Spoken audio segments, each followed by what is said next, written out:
Que les bénédictions soient, que la lumière engendre toujours la lumière, éternellement la lumière, que votre cas soit vivifié. Je vous remercie de suivre cette nouvelle capsule qui portera sur l'introduction au cas. Vous savez, nous avons souvent parlé du cas, mais cette émission n'est pas dédiée vraiment au cas. Il s'agira plutôt de parler de la malédiction du cas. Oui, vous avez bien entendu, de la malédiction du cas. Est-ce qu'il peut vraiment y en avoir une malédiction du cas? C'est vrai que dans d'autres émissions, je vous parlerai du principe premier du cas. Cela vous permettra de comprendre ce qu'est le cas, son origine s'il y en a, et comment le cas se retrouve dans toutes les traditions spirituelles du monde entier. Vous serez ahuri et comprendrez l'essence même du cas. Mais pour le moment, je ne vais pas entrer dans le principe premier du cas. Je vais juste vous dire comment est-ce que les gens appréhendent le cas. Souvent, on appréhende le cas comme étant notre énergie de vitalité, la force vitale ou la force de vitalité. C'est vrai, le cas est beaucoup de choses. Le cas est tout ça, excusez.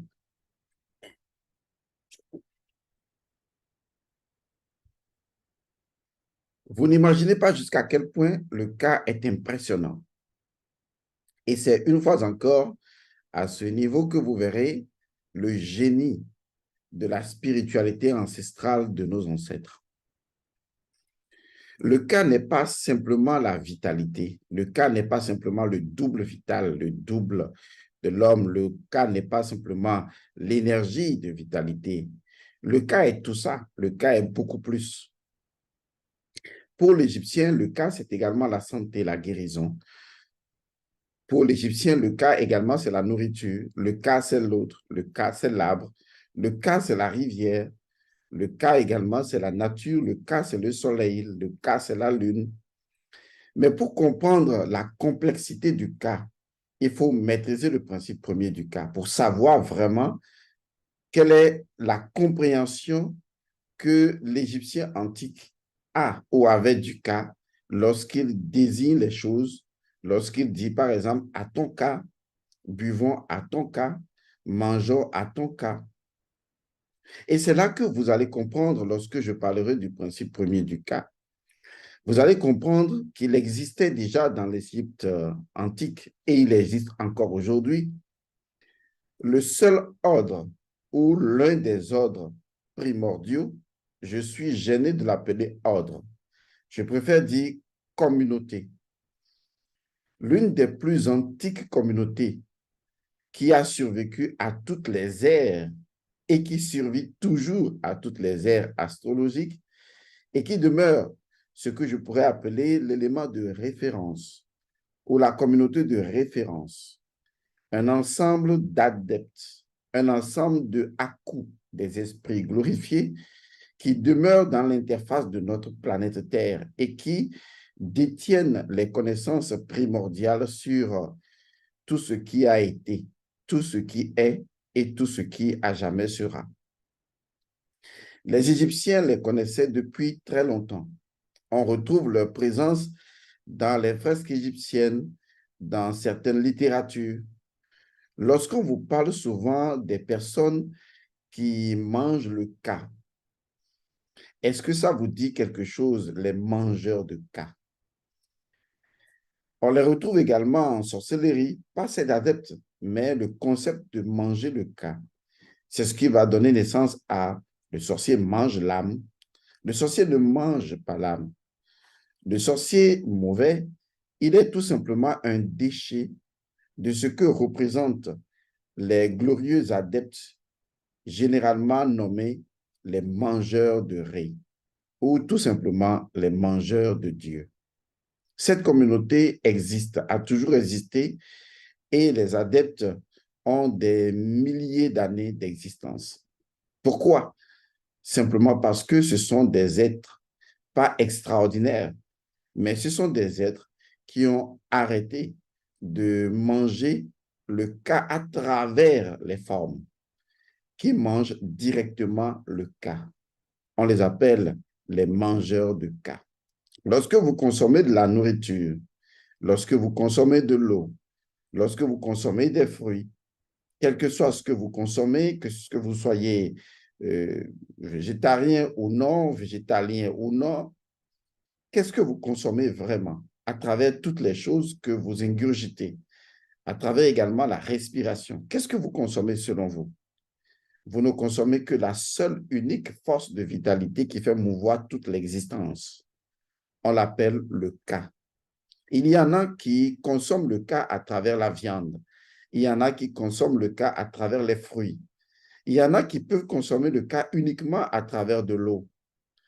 Quelles que soient les formes, ces adeptes qu'on appelle les mangeurs de Dieu se sont libérés des formes et ont commencé depuis très longtemps à consommer directement le Ka. On les appelle les mangeurs de Dieu. Ce n'est pas de leur histoire que je vais vous conter aujourd'hui, parce que leur histoire remonte à la nuit des temps. Et c'est l'une des confréries, des communautés qui va inspirer un mouvement dont je parlerai beaucoup plus tard, un mouvement qui aura pris son inspiration première de cette communauté. Il s'agit du mouvement des Cancars. J'ai promis qu'en 2023, je parlerai de ce mouvement, je parlerai de son origine, je parlerai également de tous les traficotages de mots qui ont fait perdre la trace de son origine, mais qui en fait sont listés dans les archives akashiques, et vous comprendrez qu'en réalité, il y a la connaissance primordiale qui a toujours prévalu et qu'à l'ère du Verseau, les choses doivent être révélées. Et donc, cette étrange communauté existe toujours, détentrice de connaissances millénaires. Cette communauté a vu passer des ères. Cette communauté a sauvé l'humanité des catastrophes. Cette communauté a permis la recréation de nouvelles civilisations. Lorsqu'on en parle, on se croirait dans un jeu de vidéo, de fiction, dans un film fantastique. Mais en fait, c'est parfaitement vrai. Pensez-vous que vous êtes né pour avoir juste 80 ans et mourir? Pensez-vous que vous êtes juste né pour avoir 120 ans et partir? Ou pensez-vous vraiment que le corps, et je répète, pensez-vous vraiment que le corps peut mourir?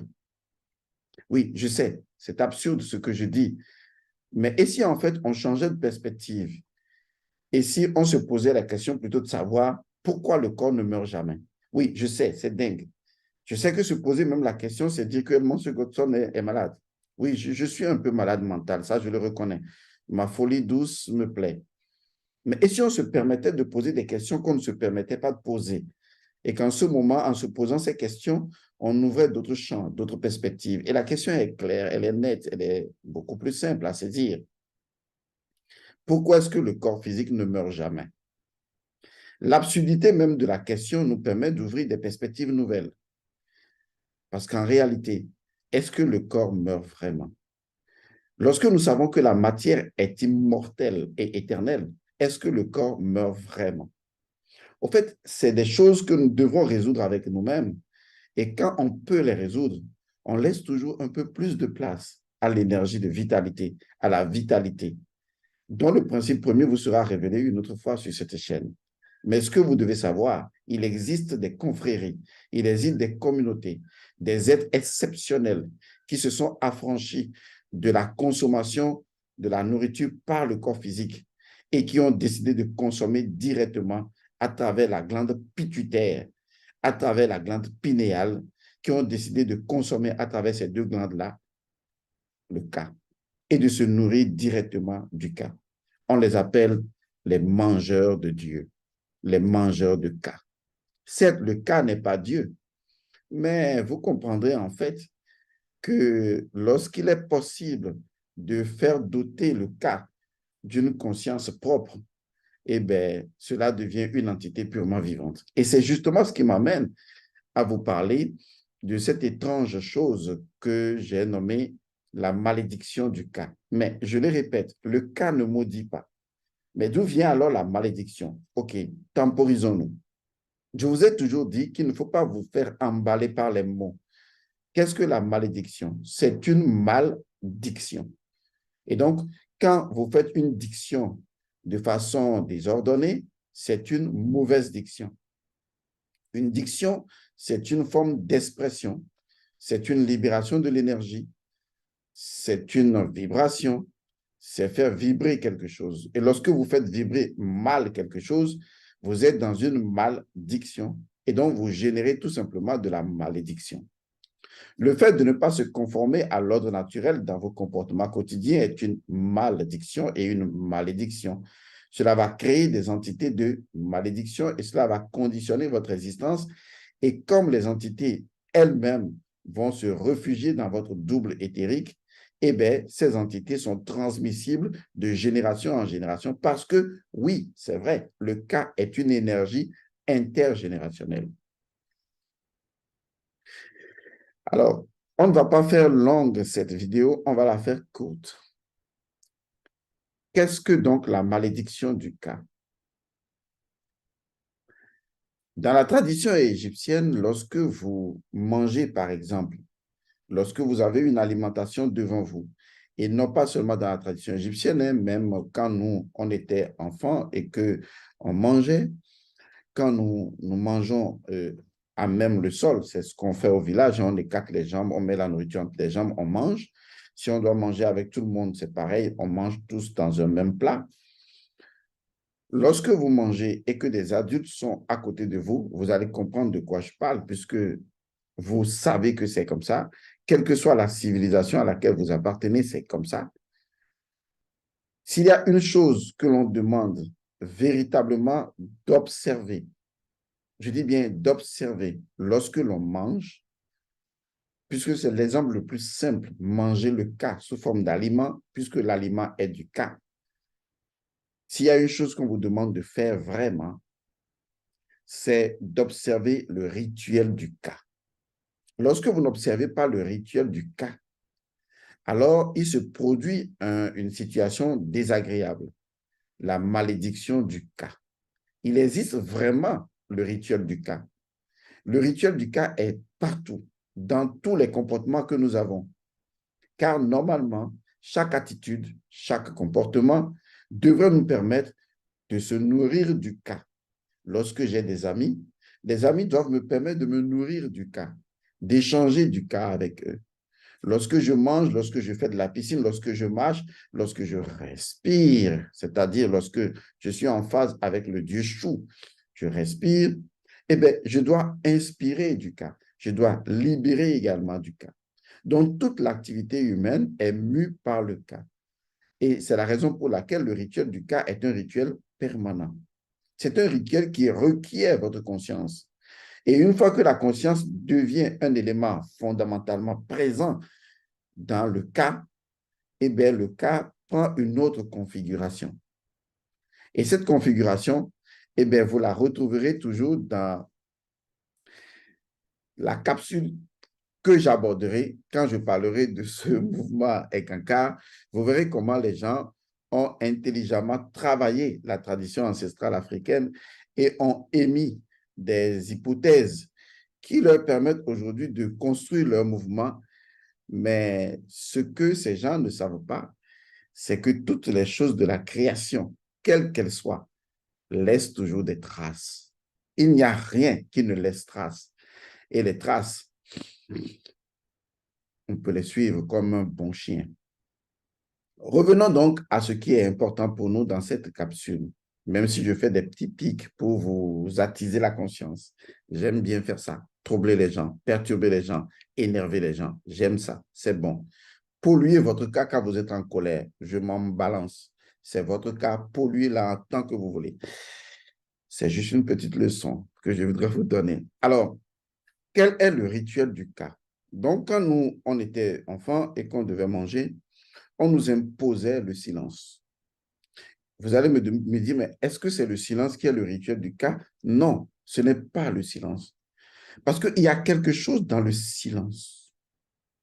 Il y a quelque chose dans le silence qui donne de la valeur au silence, qui fait que le silence acquiert une infinité de bruit à la fois. Car en fait, le silence n'est pas silencieux.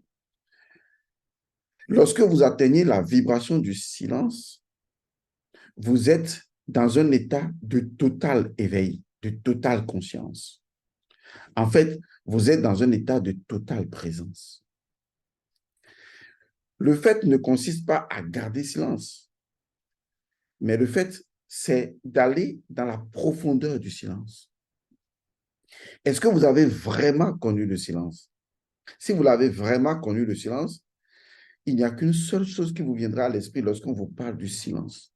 Lorsqu'on vous dit 1 minute de silence, lorsqu'on vous dit gardez silence, lorsqu'on vous dit restez silencieux, ou lorsque dans les temples de la Grèce antique, on imposait aux adeptes d'avoir 7 ans de silence sur les enseignements qui leur étaient donnés. Le silence. Le silence, en fait, réveille quelque chose. Est-ce que vous connaissez le silence dans la terre lorsque vous semez la graine? Le silence et l'obscurité ont quelque chose d'amitié et d'amical ensemble. Lorsque la graine est dans la terre, elle est silencieuse. Mais ce n'est pas un silence silencieux. Et pourtant, c'est un véritable silence. Avant, j'écrivais des poèmes sur le silence. Je vais retrouver l'un de ces poèmes et je vais vous donner cela ici. Alors, que fait le silence? Le silence nous retourne à la présence. Le silence nous rend plus présents. Lorsqu'on est silencieux, on est plus présent. On est soi présent. On est présence du soi. On est présent. On est la présence. Toutes les fois que les gens vous disent « faites silence », cela sous-entend « soyez présent ». Est-ce que vous voyez? Parce que le silence permet d'être absolument conscient, d'être présent au présent, dans la présence. Et donc, lorsqu'on devait manger, les parents nous disent « on ne parle pas quand on mange ». La loi du silence. On appelle cela dans la tradition sanskrite le kamit, la loi du silence. Et lorsque vous voyez que c'est proche, hein, kamit, K-A-M-I-T, ça rejoint kama, ça rejoint l'obscurité, ça rejoint le cachet. Vous voyez, tous les mots proviennent de la métaphysique linguistique qui, en fait, est identifiable dans le langage de la nature. Et ça, on en parlera, c'est ce qu'on appelle le médounétaire. Puisque les gens ne connaissent pas le principe premier du médounétaire. Et ça, il faut le dire clairement, c'est comme ça. Et donc, ici, je suis en train de vous conduire vers le silence, ce à quoi le silence nous réfère. La présence, être présent, de la présence dans la présence. Mais qu'est-ce que ça signifie, Godson? Ça signifie tout simplement que nous sommes en train d'entrer dans le rite du cas. Car c'est seulement dans la présence que nous consommons le cas. Que le cas qui à la base est la vitalité universelle va se transformer en une divinité universelle. Je vous l'expliquerai, ne vous en faites pas. C'est pour cette raison que dans beaucoup de spiritualités, les gens ont déformé le concept du cas et lui ont donné des noms.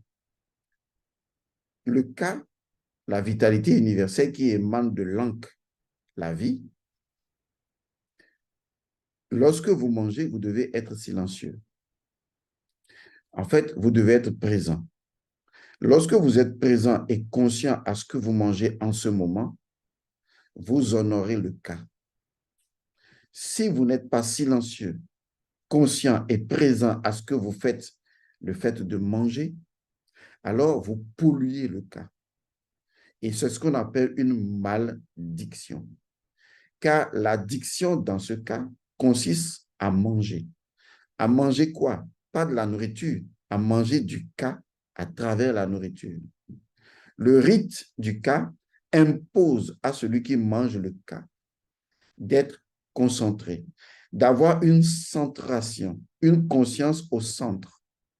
C'est ça la concentration. À partir du moment où il a une conscience au centre, c'est-à-dire le centre, c'est la présence. Lorsqu'il est présent à ce qu'il fait dans le moment présent, alors il vivifie le cas. Et c'est pour cette raison que lorsqu'on mange, on dit que ton cas soit vivifié. Lorsqu'on boit, on boit dans la présence. Car c'est simplement en étant conscient, en étant présent de ce qu'il se produit en ce moment, ici et maintenant, que l'on entre dans le rituel du cas, que l'on honore le cas, que l'on glorifie le cas, que l'on vénère le cas, que l'on élève le cas. Est-ce que vous comprenez cela? Alors, arrêtons de parler. Posons juste des questions. Qu'est-ce que vous faites en ce moment? Est-ce que vous êtes en train de travailler? Qu'est-ce que vous faites en ce moment? Est-ce que vous êtes en train de boire? Qu'est-ce que vous faites en ce moment? Possible, vous êtes en train de vous habiller? Qu'est-ce que vous faites en ce moment? Oui, c'est possible, vous êtes en train de faire l'amour. Qu'est-ce que vous faites en ce moment? Est-ce que vous voyez? Qu'est-ce que vous faites en ce moment? C'est la question la plus simple. Et quand vous posez la question, qu'est-ce que vous faites en ce moment? Votre conscience revient immédiatement à ce que vous faites. Et quand votre conscience est présente à ce que vous faites en ce moment, au moment où vous êtes en train de faire ce que vous êtes en train de faire, alors vous êtes dans le rite du cas. Qu'est-ce que vous faites en ce moment?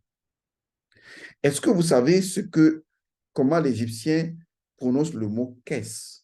La question qu'est-ce? Quand je dis qu'est-ce que vous faites? La question qu'est-ce? La question qu'est-ce en égyptien signifie ik.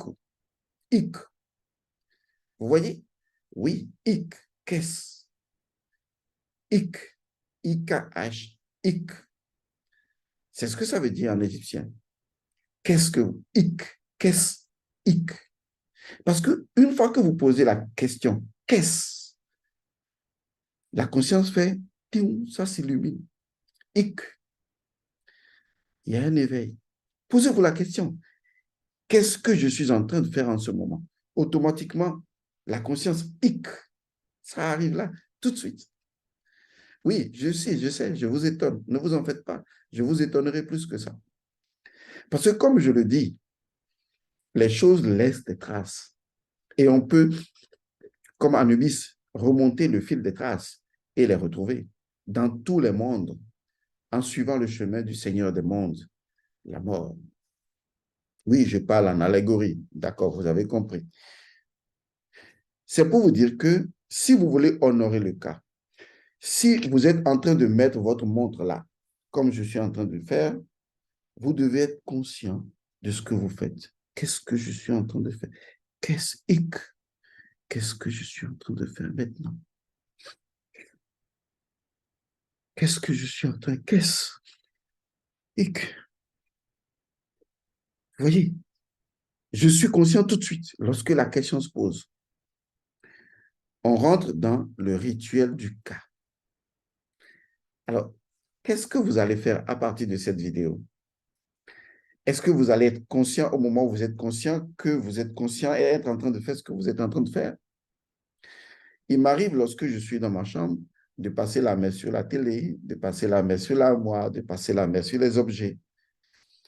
La chose qui m'intéresse en ce moment où je fais ça, c'est qu'est-ce? Qu'est-ce? C'est-à-dire, je suis présent à quelque chose en ce moment. Si vous ne le faites pas, il se produit une malédiction. Par exemple, lorsque vous mangez et vous bavardez, vous dites tout ce que vous voulez, vous dispersez votre cas. Le cas n'est plus concentré par votre conscience. Le cas va entrer dans une dimension négative. En ce moment, on va parler de kala ou de kal. En ce moment, le temps entre en jeu. Le temps brise l'unité. Le temps est une brisure de l'unité. C'est pourquoi dans la tradition sanskrite, le temps est appelé kala. Kala, ça veut dire le temps. Même en égyptien, Kala signifie le temps. Et c'est pour cette raison que une certaine religion va nommer le diable Kalniranga, c'est-à-dire Kala, le propriétaire, le Dieu responsable qui crée le temps. Car le temps brise l'unité. Le temps est le meurtrier de l'unité. À partir du moment où vous sortez du cas, au lieu d'entrer dans le ek, dans le qu'est-ce, dans la conscience du cas, dans le rite du cas, et vous tombez dans le kala, la temporalité du cas, vous brisez le cas en 1000 morceaux. On parle de la dispersion du cas. Qu'arrive-t-il lorsque votre cas est dispersé? Votre cas est pollué. Et donc, en buvant, en mangeant, en faisant quelque chose, pendant que votre attention est dispersée, votre cas est dispersé. Oh, quel malheur à celui dont le cas est dispersé. Car mange-t-il ainsi du cas dispersé, du cas pollué, et ainsi son organisme sera complètement pollué. Il va tomber malade, des maladies vont se générer en lui de part et d'autre.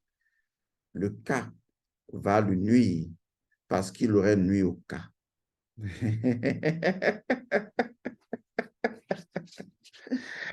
Et c'est justement avec le cas qu'on aura le mot chtonien.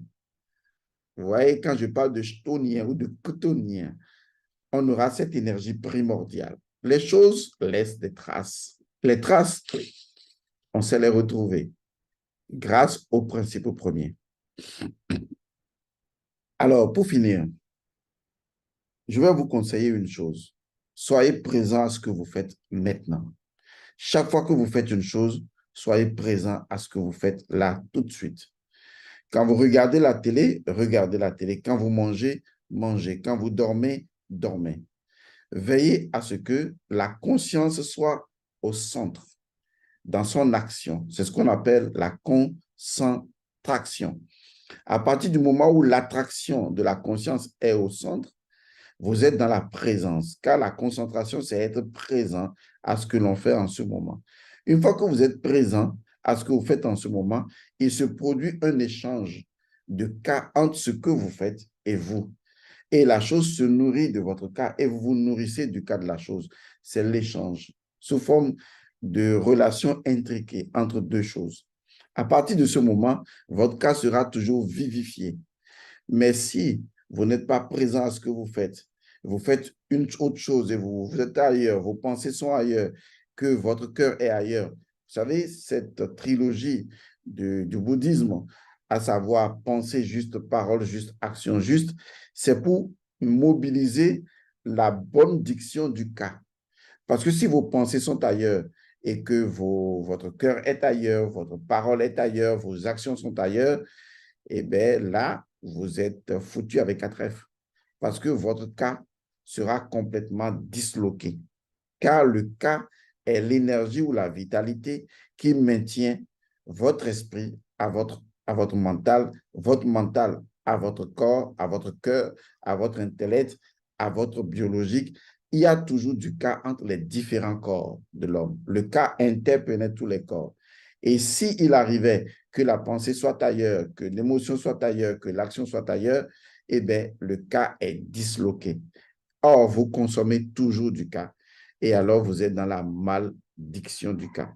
Vous ne respectez pas le rituel du cas. Le cas ne pardonne pas, s'il vous plaît. Alors, honorez le cas, s'il vous plaît. Vénérez le cas. Vous savez, lorsqu'on donne à manger aux jumeaux, je parlerai également des jumeaux, c'est du cas qu'on leur donne. On vous demande des fois d'avoir des statuettes en jumeaux, on leur donne à manger. La nourriture n'est pas importante pour les jumeaux, c'est le cas qui est important pour les jumeaux.